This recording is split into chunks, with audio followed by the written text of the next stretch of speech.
Well, chemical engineering has evolved more into other fields of engineering, like you have biochemical engineering and chemical engineering that involves nanotechnology and that sort of area. It's from the conventional oil and gas processing, which was the original field. In my particular area, I think there have been huge advances in developing inherently safe processes and technologies, which has made a big impact on the environment and the safety of workers as well as the community around plants.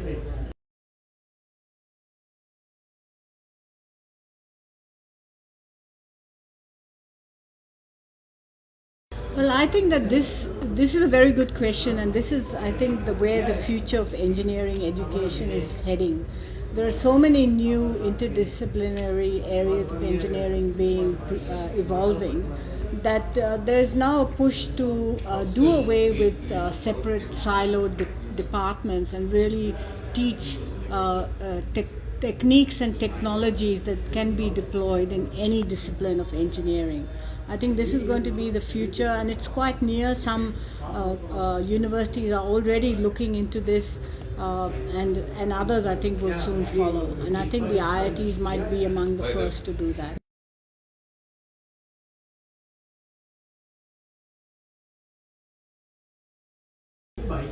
Well, I think it's not so important for the work that's done in labs to be communicated to the public because the public don't have the specialized knowledge for it.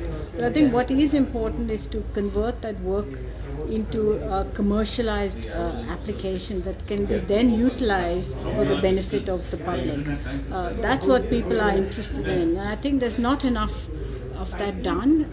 A lot of research papers are written, and academics are rated, and their tenure as professors depends on how many research papers they publish. But publishing research is not really going to achieve the progress that we need. What we need is to take that research and commercialize it, if necessary, patent it, and so forth, to produce new knowledge. I think also the other thing for young people is that, say, young PhD students or researchers, for them to own the IP and take it out there and commercialize. I think they're best placed to do that. So, for example, Google was started by two PhD students, Sergey Brin and Larry Page, and they took their idea of Google and started the company. And Stanford University has a very open innovation process. It supports their universities to do this. More and more universities are doing this, and I think this is a real source of value that can come from engineering, because the new ideas, the new jobs will come from young people who do this research. So, for example, in Singapore, they have a goal for high proportion of their students to become entrepreneurs, and there's a big ecosystem, Block 71, that has developed. Tsinghua University in China, which is like the IIT of China, they also similarly encourage their young researchers to commercialize their technology, own the IP, take out patents, and start up companies. This is going to be the source of innovation and new jobs of the future.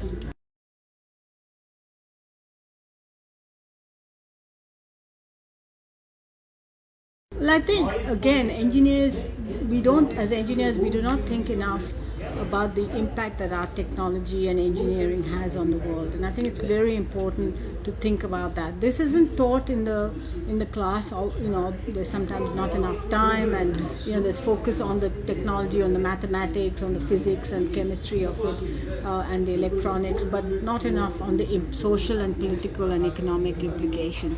I think this will come out of discussion outside the classroom, perhaps in venues such as this, but certainly I think this lens needs to be put into place for engineers to truly generate the value of their innovations and their engineering.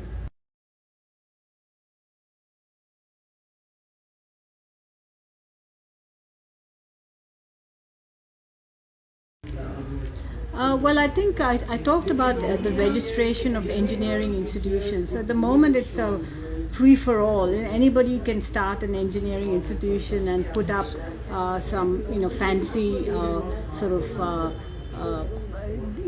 They can say, oh, you'll get a job or whatever, but actually that's not true. So India creates about 1 million engineers, but the quality of that engineering is very varied. There is an international recognition program for engineering institutions, and it only recognizes the tier 1 engineering institutions, not the rest. I think a lot of work needs to be done to improve the quality of engineering. But also within that, I think there's the professional engineering institutions have a role, like the Indian Institution of Engineers, because of continual professional development, so that you remain current. And I think the curriculum needs to address issues beyond the curriculum, such as the ability to communicate, leadership, entrepreneurship, and so forth, which are lacking. I think those who are volunteers, for example, in TechFest, are developing a lot of those what we call soft skills, which are very important, which enable you to communicate, to plan, to lead, to run budgets, and so forth. These are the skills that are going to be invaluable when you go into the workforce, and that's what industry is looking for, and that is lacking in many curricula.